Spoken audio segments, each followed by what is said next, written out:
Welcome back to Vetsplanation, where we discuss all things veterinary health.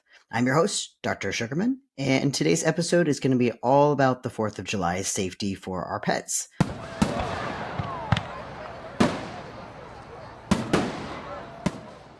So Independence Day is coming, and it is always a time for celebration. But for our furry friends and also for our wildlife, the loud fireworks and the parties can be super scary and very stressful for them. Every year, animal shelters and emergency hospitals see a huge surge in lost pets and injured pets during this holiday. So, we're going to go over some tips that can help keep our pets safe and calm for this 4th of July. First of all, let's talk about the noise. So, fireworks, they're overwhelming for pets, especially those who have very sensitive ears, and that a lot of them can hear really high frequencies compared to what we can. So, to minimize some of the impact of the noise, it's really good to try to create some sort of quiet and comfortable space for your pet. If you're going to leave them at home, try to make sure they're very well secured. Pets often get out of yards. People think that there's no way they can get out of them, there's no holes, but they find ways.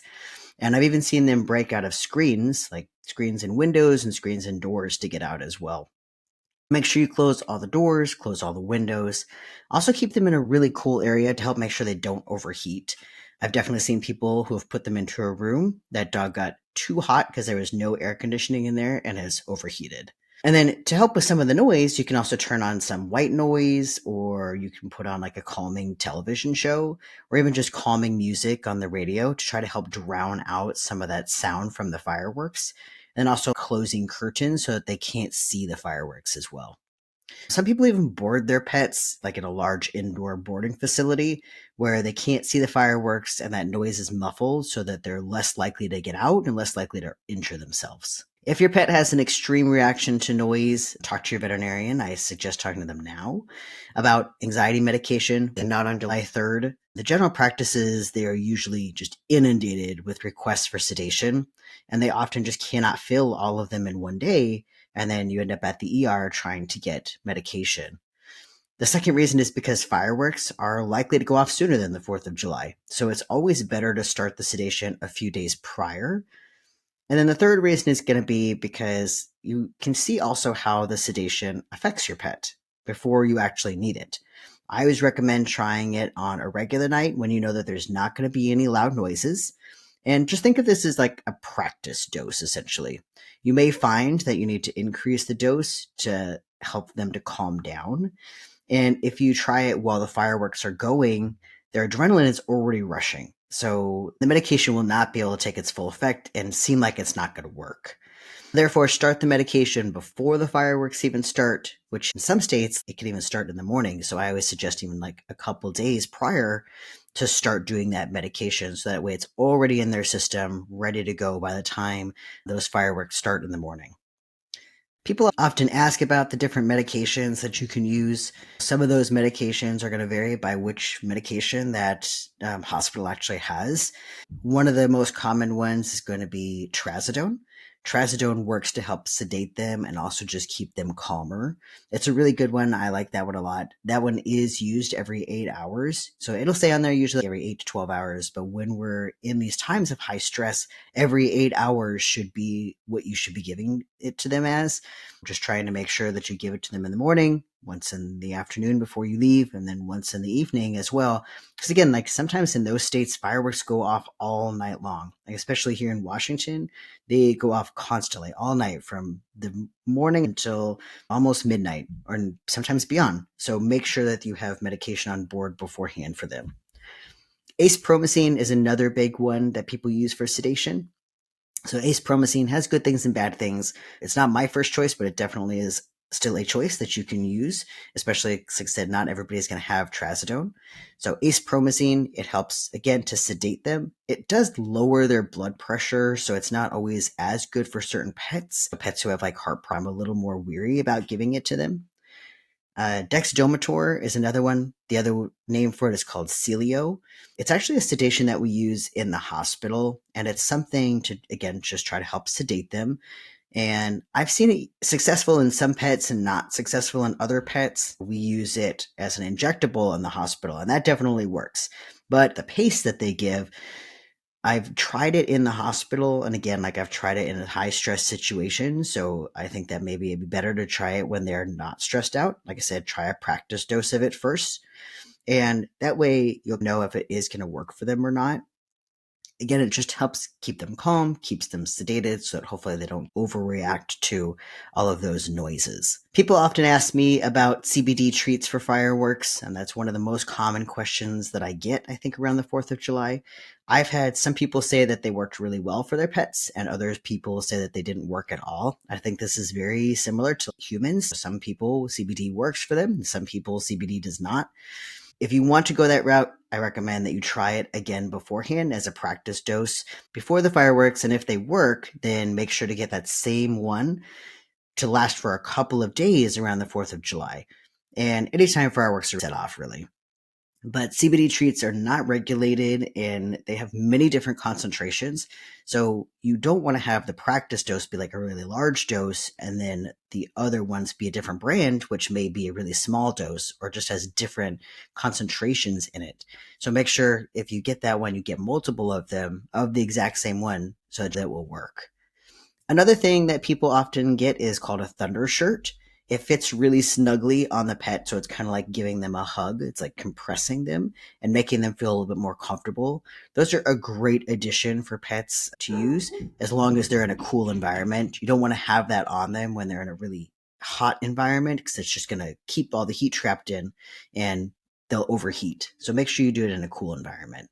Or you could even seek advice from an animal behaviorist. I feel like that's something that usually you should do for the following 4th of July because it does take some time for when you have to do stuff with animal behaviorists. Next, let's talk about pets and parties. So barbecues, bonfires, loud music, it's all great for us, but for our pets, it's easy for them to get overstimulated and really anxious about it. So make sure your pet has a comfortable and safe spot away from all of that action. There's also a lot of food that is normally dropped around the ground or given under the table. That's not always so healthy for dogs. Lots of fatty foods, spicy foods, greasy foods, bones. All of those are known to cause things like pancreatitis, which we covered in episode 10, which is where the pancreas becomes really inflamed. Or it can cause a gastroenteritis, which we covered in episode 22, and that's where there's inflammation of the stomach and the intestines. So the easiest way to keep our pets safe and safe from an upset stomach is simply to keep them at home when you're going to go to a gathering, or keep them inside if you're hosting the party. Just try to make sure that you ask your guests to keep them inside, don't let them outside. July is usually a hot month and dogs overheat really quickly, causing heat stroke, which you'd hear more about in the last episode that we did.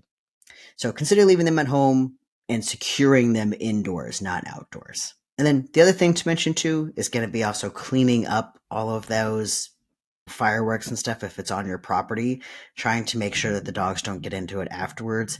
Even though that they've been blown up or they've been used, some of them still have heavy metal stuff that they can get into.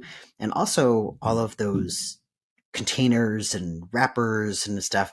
Like dogs are super smart, but sometimes they're not so smart. Some dogs will just eat anything. So ideally try to get everything cleaned up so that they can't get into that and they can't eat those objects. And remember that fireworks can not only be dangerous to humans, but they can also be dangerous to our pets too. If you do plan on setting them off, make sure you keep your pets far away from that area. Keep a close eye on them in case they try to run away or get injured. So keep them on a leash or on a harness, even better. They're less likely to get out of that harness than they are to slip out of a leash. Lit fireworks have been known to cause serious damage to pets, serious damage to dogs who have picked them up in their mouths, or cats being hit by a rogue firework that just was flailing around.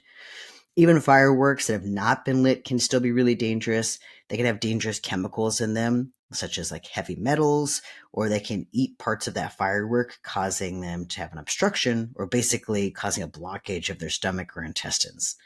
If you are attending a fireworks display, maybe just leave your pets at home, again, in a secured area. Finally, let's talk about identification. If your pet does happen to get lost, make sure they have proper identification. So a collar with an ID tag, ideally one that's not dangling. For mine, my dogs have a collar that has like a metal affixed to it. So that way it has their name on it and has the phone number and they can easily be found. It's not going to just fall off if they gets caught on something. And a microchip is also another great way to ensure that they get returned home if they get separated. If the collar falls off or it's broken off, then you still have ID from a microchip in that pet. But make sure that if your pet does have a microchip, that you make sure that your information is updated so that the company can get a hold of you if somebody does find your pet. Collars with ID tags are great because if somebody does find your pet and it's just somebody who's around the neighborhood, they can grab that ID tag and call the phone number. But if this is, like I said, they end up going to a hospital, an ER hospital, or the Humane Society, and they don't have that collar, then it's easy to find your information so that they can get a hold of you. I've definitely seen pets that have traveled from one jurisdiction of Humane Society to another jurisdiction of Humane Society, or they were told the wrong information as to where they were picked up, and maybe it goes to a different Humane Society and you don't know that. So it's ideal if you can just have some sort of identification so they can have an easier time finding you. If you can't find them, I always recommend trying to call the local ER hospitals, especially at night.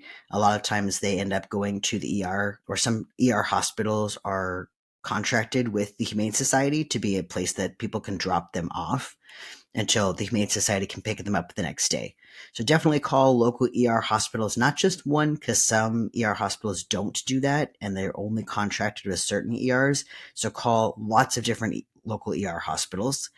And then also call the Humane Society during the day. Again, call multiple jurisdictions and they'll always get information from you, like what your pet looks like, your phone number and address, so that way they can have an easier time to find you if they do find them. And there you have it. Those are our top tips for keeping our pets safe and calm for this 4th of July. Remember to create a quiet and comforting space for your pet, secure them away from parties and fireworks, and keep a close eye on them. Make sure that they have proper identification. So thanks for listening to Vetsplanation. If you have any questions or topics that you'd like us to cover, reach out to us on social media. I'm usually on Facebook the most at Vetsplanation. So until next time, take care, keep your pets safe, and enjoy your 4th of July.